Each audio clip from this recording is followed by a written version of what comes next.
నమస్తే. Social media వేదికగా చాలా ప్రచారాలు వస్తూ ఉంటాయి. దాంట్లో ఏది నిజము, ఏది అబద్ధము శిక్షణతో తెలుసుకోవాలి. ఒక బాధ్యత ఇది మనకు. ఇది ఎలా తెలుస్తాదంటే చరిత్రకు సంబంధించిన పరిశోధన కలిగిన వాళ్ళతోనే ఇది సాధ్యము.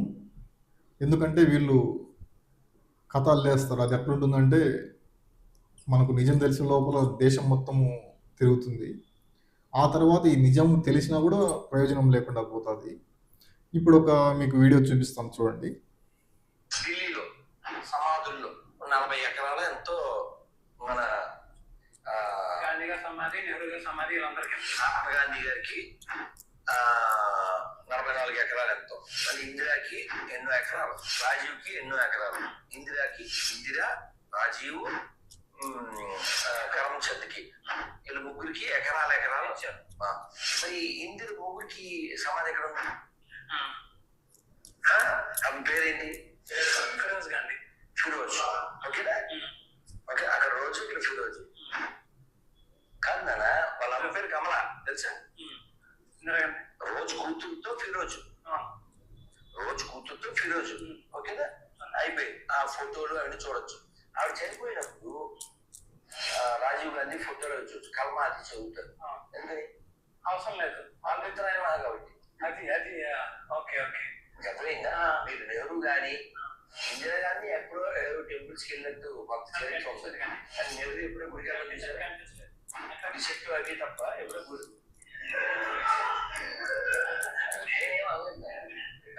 చూశారు కదా, ఏదేదో కథలు అల్లేసి వినసొంపుగా ఆహ్లాదంగా నవ్వుకుంటూ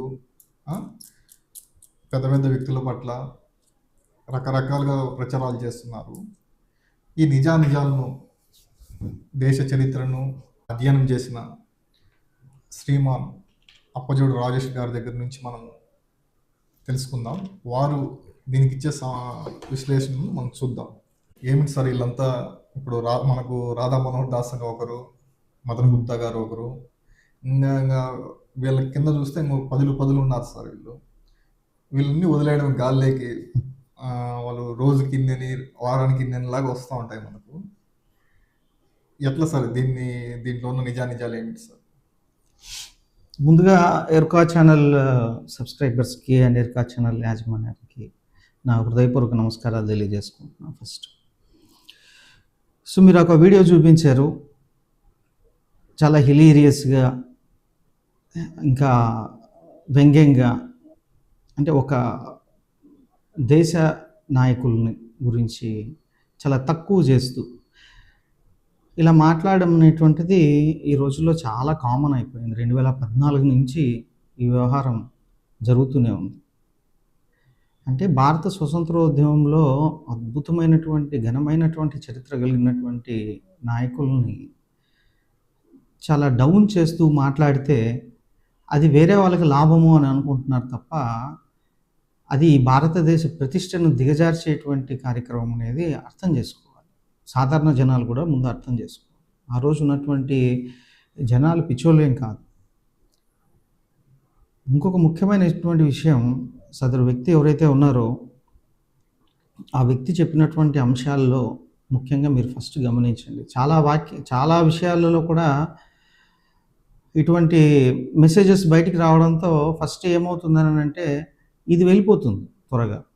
తర్వాత మనలాంటి వాళ్ళు నిజాలు చెప్పినా దాంట్లో నిజమేముంది అనుకోవడం ఒకటి. రెండవది ఏంటంటే ఈ మధ్యకాలంలో ఇంకోటి విపరీతమైన ధోరణి ఏంటంటే కామెంట్స్లో మనం నిజాలు చెప్తే వాళ్ళు ఖాన్ గ్రేస్ అని అనడం, లేకపోతే వీళ్ళు పాకిస్తాన్ వెళ్ళండి, మీరు చైనాకి వెళ్ళండి అనడం, లేకపోతే ఇటువంటి భాష చాలా ఆందోళన కలిగించేటువంటి అంశం. అర్బన్ నక్సలైట్లు అనడం, ఇంకొకటి దేశద్రోహి అనడం. నిజాలు తెలుసుకోవడంలో మనం ఆసక్తి చూపించేటట్లేదు. నిజాలు తెలుసుకోవాలా అన్నటువంటి అంశాన్ని మాత్రం మనం పక్కన పెట్టేసి ఈ విధంగా వాళ్ళకు మద్దతుదారులు కావచ్చు, లేకపోతే సోషల్ మీడియాలో ఇంకొక పార్టీకి సంబంధించిన వాళ్ళు కావచ్చు. అందుకే నేను మొదటగా మీకు చెప్పేది ఏంటంటే మేమెవరం కూడా ఏ పార్టీకి సంబంధించినటువంటి వాళ్ళం కాదు. కాబట్టి ఒక సామాజికవేత్తలుగా, చరిత్ర క్షుణ్ణంగా అధ్యయనం చేసుకున్న వ్యక్తులుగా, ఈ దేశం బాగుండాలని కోరుకునేటువంటి వ్యక్తులుగా ముఖ్యంగా, సో దీనికి సంబంధించి కాస్త వివరణ ఇవ్వదలుచుకున్నాం కాబట్టి వివరణ ఇస్తున్నాం. సో ఈ కామెంట్స్, మీరు ఈ కామెంట్స్ పెడితే అది మీ విజ్ఞతకే వదిలేస్తాం. కాకపోతే మీరు ఒకసారి మళ్ళీ కూడా మీ సదరు బుక్స్లో కానీ లేకపోతే ఈ అవి మళ్ళీ మీరు చదువుకొని మళ్ళీ రీగెయిన్ అవుతే నాలెడ్జ్లో బాగుంటుందని నా ఉద్దేశం. దాంట్లో ఆయన మొట్టమొదటి చెప్పినటువంటి అంశం ఏంటి? ఒకటే, ఎన్నో ఎకరాలు గాంధీ కుటుంబానికి ఇచ్చారు, గాంధీకి ఇచ్చారు, నెహ్రూకి ఇచ్చారు, లేకపోతే ఇందిరాగాంధీకి ఇచ్చారు. అలాంటిది ఏం లేదండి. ఎన్నో ఎకరాలు అని అంటే అర్థం ఏంటంటే 100 ఎకరాలు, 200 ఎకరాలు, 300 ఎకరాలు, 400, ఇవన్నీ ఏం లేదు.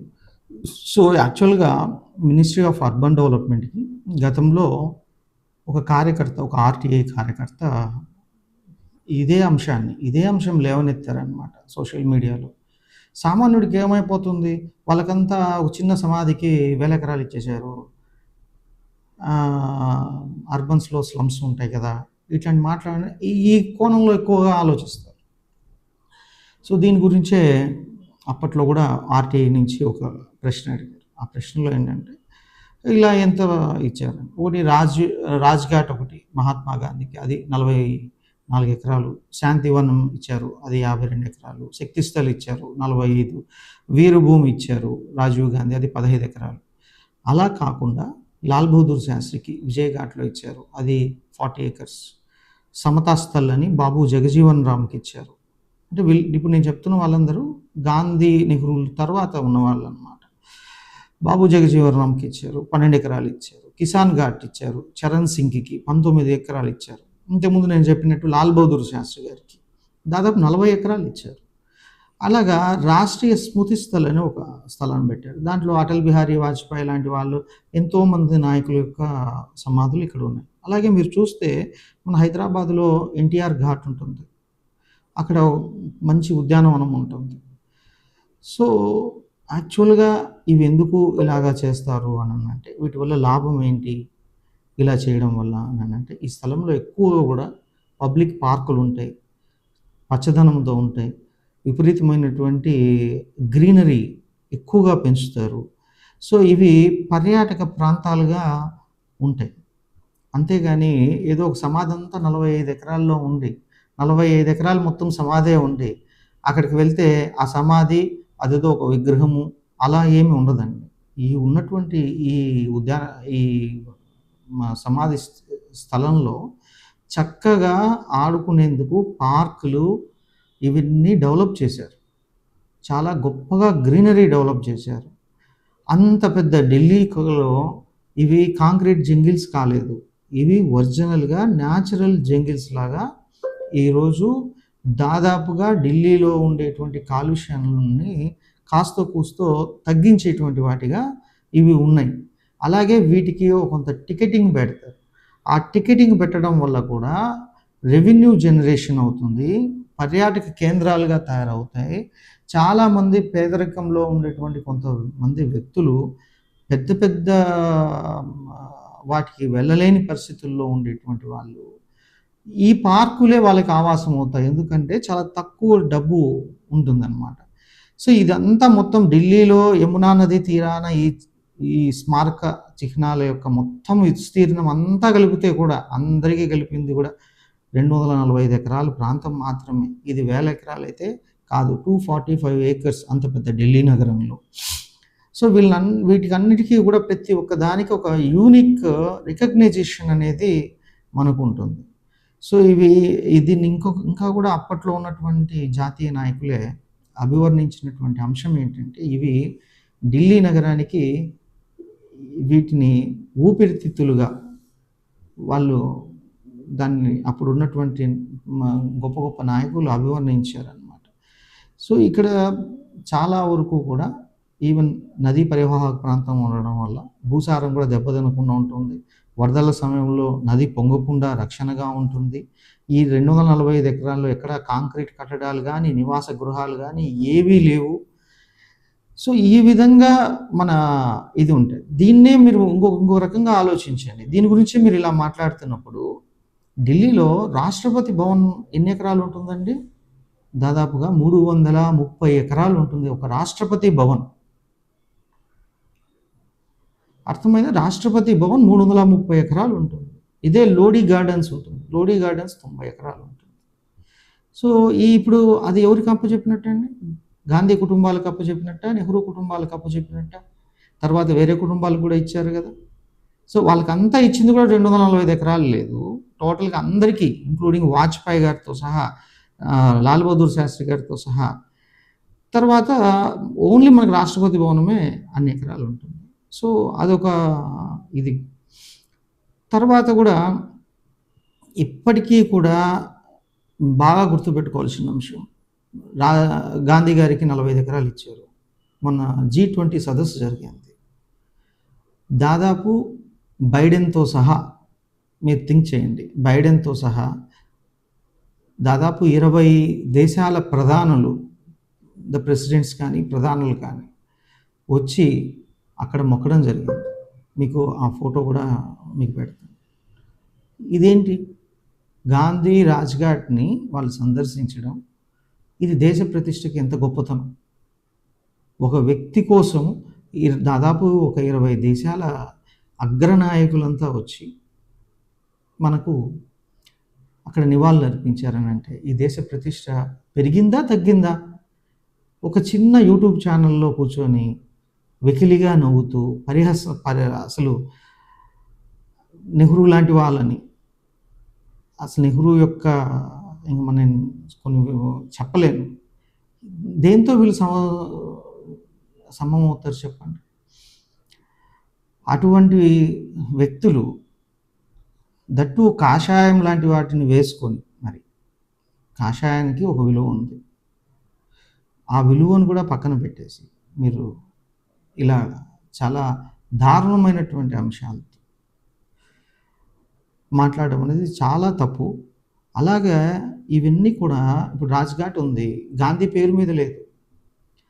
నెహ్రూ ఉంది, ఆయన పేరు మీద లేదు. నెహ్రూ మెమోరియల్ ట్రస్ట్ మీద లేదు. గాంధీ మెమోరియల్ మీద లేదు. ఇవన్నీ కూడా ఎవరి దగ్గర ఉన్నాయి? కేంద్ర ప్రభుత్వం ఆధీనంలో ఉంది. సో కేంద్ర ప్రభుత్వం భరిస్తుంది.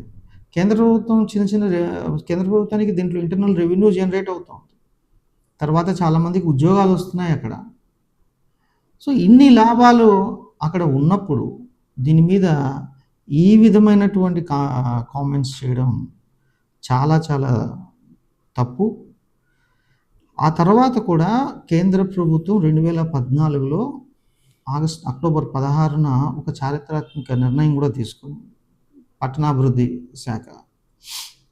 దీంట్లో ఇకపై ఢిల్లీలో ఏ నాయకుడైనా కొత్తగా ఉంటే వాళ్ళకి స్మారకాలు నిర్మించకూడదు అని చెప్పేసి, ఎప్పుడైనా ఇంకా నెక్స్ట్ రాబోయే తరంలో పెద్ద నాయకులు ఎవరైనా చనిపోతే వాళ్ళకంటూ ఎక్కడైనా వారి ఓన్గా కాకుండా ప్రభుత్వమే ఏదైనా చేయాలి అని అనుకుంటే రాష్ట్రీయ స్మృతి స్థల్ అనేటువంటి ఒక స్థలం ఉంది. ఆ స్థలంలో 15 ఎకరాలు ఇచ్చారు. ఇప్పుడు అక్కడ వాజ్పేయి గారి సమాధి కూడా అక్కడే ఉంది. సో అందులో కేటాయించడం జరుగుతుంది అని చెప్పేసి మనకి ఒక కీలక నిర్ణయం గవర్నమెంట్ 2014లో అక్టోబర్ 16న తీసుకొచ్చిందనమాట. కాబట్టి ఇదొక గ్రీన్ బెల్ట్గా ఉండి 245 ఎకరాలు మీకు కొన్ని వేల టన్నుల కార్బన్ డైఆక్సైడ్ని గ్రహించి ప్రజలకు ఆరోగ్యాన్ని ఇచ్చేటువంటి స్థలాలు ఇవి. అలాగే మీరు ఇదే విధంగా మనం రాజ్యాంగబద్ధంగా మనం ఒక గౌరవం అనేది వాళ్ళకి ఇవ్వాలి అని అనుకుంటే కంపేర్ చేస్తే ఇతర దేశాల్లో కూడా మీకు లింకన్ మెమోరియల్ అని ఉంటుంది, వాషింగ్టన్ మాన్యుమెంట్. దాంట్లో ఆయనది 100 ఎకరాలు పైగా విస్తీర్ణం ఉంటుంది. అట్లాగే మన జవహర్లాల్ నెహ్రూ కూడా చాలా వరకు ఆయన దగ్గర ఉండేటువంటి ఇంపార్టెంట్ కొన్ని భవనాలను కూడా ఆయన ప్రభుత్వానికి కూడా ఇవ్వడం జరిగిందనమాట. సో ఇటువంటి కార్యక్రమం వాళ్ళు పెద్దలు అందరూ త్యాగాలు చేసి మనకి ఇచ్చారు. వారి స్మారకంగా మనం అలా ఒక చిన్న స్థలాన్ని ఇవ్వడం, అది దట్టు ఒకరికి కాదు చాలామందికి కలిపి ఇవ్వడం, దీంట్లో పెద్ద తప్పేమీ లేదు. దాన్ని మీరు దయచేసి గ్రహించి, చూసేవాళ్ళు గ్రహించాలి. అటువంటి వీడియోలు చేస్తున్నటువంటి అటువంటి ఛానల్ వాళ్ళు కానీ, లేకపోతే సదరు వ్యక్తి కానీ కాస్త ఈ దేశ ప్రతిష్టకు న్యాయం చేసినటువంటి వ్యక్తుల గురించి చులకనగా మాట్లాడడం తప్పుగా భావించో, లేకపోతే ఇంకా ఆయన ఇష్టం, ఆయన విజ్ఞతకే వదిలేస్తాం.